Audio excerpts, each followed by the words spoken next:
नमस्कार बंधुरा Sudipa's kitchen and ब्लगे तुम्हारे सकलके वेलकाम। आज के आबारो तुम्हादेर जोन्नो एकटा नतून धरनेर रान्ना निये एसेछि जे रेसिपिटा देखले तोमरा किन्तु अबाकई हये जाबे। घरे थाका बासी रुटी दिए जे एत सुंदर एकटा स्नैक्स रेसिपि तैरी करा जाए सेटा ना देखले किन्तु विश्वास करबे ना। तो चलो आर देरी ना करे रान्नाटा शुरू करे दी। आर तोमरा किन्तु अवश्यई पुरो रेसिपिटी देखो, पुरो जदि ना देखो जदि स्किप करे जाओ ताहले किन्तु बुझते पारबे ना। तो सबार प्रथमे देखो आमी एखाने बासी रुटी निये नियेछि। एटा प्राय 1 থেকে 1.5 दिन मतो रुटिटा फ्रिजेर मধ্যে राखा छिलो। तो बासी रुटी तो आमादेर खेते भालो लागे ना, माझे साझे थेकेई जाए। तो सेटाके सब समয়ের জন্য তেলে ভেজে খাওয়ার থেকে যদি অন্যরকম রেসিপি করা যায় তাহলে কেমন হয় বলো তো। তো তাই জন্যই আজকে এই রেসিপিটা করা। দেখো একটা বাটির মধ্যে আমি প্রথমে রুটিগুলোকে একদম ছোট ছোট টুকরো করে কেটে নিচ্ছি। এটা তোমরা আরামসেই কিন্তু হাত দিলেই সঙ্গে সঙ্গে এরকম গুঁড়ো গুঁড়ো হয়ে যাবে, কারণ বাসি রুটি তো তোমরা জানোই ফ্রিজে রাখলে পরে ঠিক এইরকম শক্ত হয়ে যায়। তো দেখো মোটামুটি আমি খুব ভালো করে ছোট ছোট টুকরো করে কেটে নিয়েছি। এখানে আমি 2 থেকে 2.5টা মতো রুটি আমি টুকরো করে নিয়েছিলাম। এবারে এর মধ্যে দিয়ে দিচ্ছি দেখো 2 থেকে 2.5 চামচ মতো সুজি। সুজির কোনো ভ্যারাইটির কোনো দরকার নেই, নর্মাল আমরা যে সুজি ব্যবহার করে থাকি রান্নার ক্ষেত্রে কিংবা যাই বানাই না কেন নর্মাল দোকান থেকে যে সুজি কিনে থাকি সেটাই তোমরা ব্যবহার করবে। তারপরে এতে দিয়ে দিচ্ছি দেখো পরিমাণ অনুযায়ী জল। জলটা কিন্তু খুব বেশি দেওয়ার দরকার নেই, মোটামুটি রুটিটা যাতে ভিজে থাকে সেই পরিমাণ জল দিলেই হবে। এবার রুটির পরিমাণটা কে কেমন ভাবে নেবে সেই বুঝে কিন্তু জলটা অ্যাড করবে। আর রুটিটাকে আমরা জলের মধ্যে ভিজিয়ে রাখবো প্রায় 15 থেকে 20 মিনিট। আর সুজিটাও জলের মধ্যে ভিজে যাবে, তাহলে কি হবে রুটিটাও নরম হয়ে যাবে আর সঙ্গে সুজিটাও কিন্তু ফুলে উঠবে। বেশ কিছুদিন আগে আমি তোমাদের জন্য একটা বাসি ভাতের রেসিপি শেয়ার করেছিলাম, যেটা কিনা বাসি ভাত দিয়ে কুরকুরে তৈরি করা যায় বাড়িতেই খুব সহজ উপায়ে। সেই রেসিপিটাতে কিন্তু তোমরা ভীষণ ভালোবাসা দিয়েছো আর অনেকেই কমেন্ট করেছিলে খুবই ভালো লেগেছে।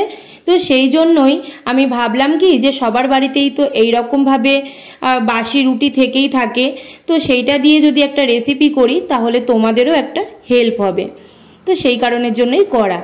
তো তারপরে দেখো এই রুটিটাকে আর সুজিটাকে তো জলে ভিজিয়ে রেখেছি বেশ কিছুক্ষণ, তোমাদেরকে তো বললামই 15 থেকে 20 মিনিট মতো রাখলেই হবে। তো এবার আমি অর্ধেক একটা আলু ভালো করে ছেলে নিয়েছি, তারপরে ধুয়ে পরিষ্কার করে একটা ছোট গ্রেটারের সাহায্যে গ্রেট করে নিচ্ছি। বড় গ্রেটার ইউজ করতে হবে না, একদম ছোট ছোট যে গ্রেটার যে জায়গাটা থাকে আর কি সেটা দিয়ে গ্রেট করলে খুব মিহিভাবে গ্রেটারে গ্রেট হবে। এই দেখো আমি হাতে নিয়ে দেখাচ্ছি কতটা মিহিভাবে গ্রেট করা হয়েছে। আলুটাকে এবারে ধুয়ে নেব। আলুর মধ্যে থাকা স্টার্চগুলোকে কিন্তু ধুয়ে ফেলে দিতে হবে, নইলে কিন্তু কালো হয়ে যেতে পারে। 15 থেকে 20 মিনিট পরে দেখো রুটিটা কত সুন্দরভাবে ভিজে গেছে আর সুজিটাও কিন্তু ফুলে উঠেছে। এবারে এর মধ্যে আমি গ্রেট করে রাখা আলুটাকে দিয়ে দিলাম। তবে এখানে বলে রাখি আলু কিন্তু নর্মাল আমাদের কাঁচা আলুই ব্যবহার করবে, কোনো রকম সেদ্ধ আলু দেওয়ার একেবারেই দরকার নেই। তো আলুটাকে তো গ্রেট করে এর মধ্যে দিয়ে দিলাম, দেখো মিশিয়ে নিয়েছি। এবার আমি কিছু উপকরণ এতে অ্যাড করতে থাকবো। ছোট ছোট মিহি করে কেটে রাখা পেঁয়াজ আমি এতে অ্যাড করলাম আর দিয়ে দিলাম কাঁচা লঙ্কা কুচনো। এখানে তোমরা যদি পেঁয়াজ আর কাঁচা লঙ্কার বদলে অন্য কোনো সবজিও ব্যবহার করতে চাও তাহলে করতে পারো, যেরকম ছোট ছোট করে ফুলকপি কেটে দিতে পারো গ্রেট করে, অবশ্যই ফুলকপিটা কিন্তু গ্রেট করে দেবে। আর গাজরও যদি দাও তাহলেও কিন্তু গ্রেট করে দিতে হবে। এবার আমি এতে অ্যাড করে দিচ্ছি সামান্য পরিমাণ লঙ্কার গুঁড়ো, হলুদ গুঁড়ো, পরিমাণ অনুযায়ী নুন আর 1 চামচ আটা। আটাটা কিন্তু অবশ্যই দেবে, বাইন্ডিংয়ের জন্য কিন্তু আটাটা ভীষণভাবে প্রয়োজনীয়। সব উপকরণগুলোকে এবারে সুন্দর করে মিশিয়ে নিচ্ছি।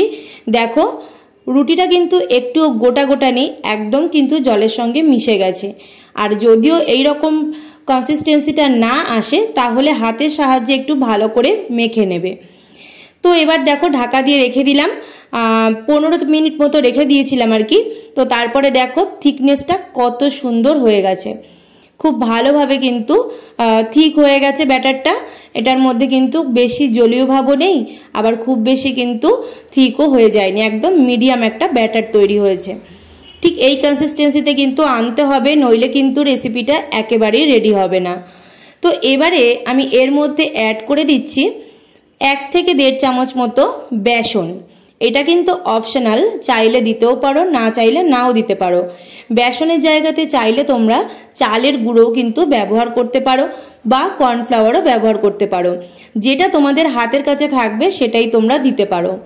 তো দেখো এটার সঙ্গে দিয়ে ভালো করে মিশিয়ে নিলাম বেসনটাকে, একটু যেন কোনো জায়গাতে দানা দানা না থাকে সেটা কিন্তু অবশ্যই করে দেখতে হবে। তো ভালো করে মিশিয়ে নিয়েছি, এটাকে এবার 5 মিনিটের জন্য রেখে দিচ্ছি। ওদিকে চলো আমরা চলে যাই পরবর্তী স্টেপে।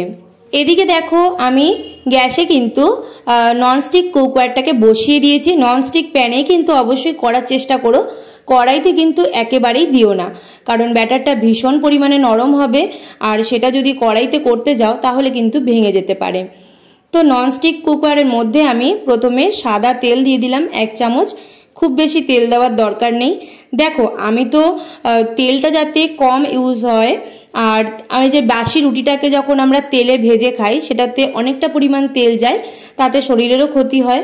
তো সেইটা যাতে না হয়, কম তেলে যদি কিছু করা যায়, সেই কারণের জন্যই কিন্তু এই রেসিপিটা তোমাদের সঙ্গে শেয়ার করা। তো তাই জন্য তেলের পরিমাণটা কিন্তু অনেকটাই কম দিলাম। দেখো আস্তে আস্তে কিন্তু 2 পিঠ উল্টে পাল্টে এরকম লালচে করে ভেজে নেবে। আর উল্টানোর সময় কিন্তু অবশ্যই মাথায় রাখবে এটা কিন্তু ভীষণ পরিমাণে নরম হবে, কারণ দেখো সুজি তো এমনিই নরম হয়, তার মধ্যে আলু দেওয়া হয়েছে আর রুটিটাকেও কিন্তু জলে ভেজানো। তো এটা কিন্তু মাথায় রেখে এটাকে 2 পিঠ উল্টে পাল্টে নিতে হবে।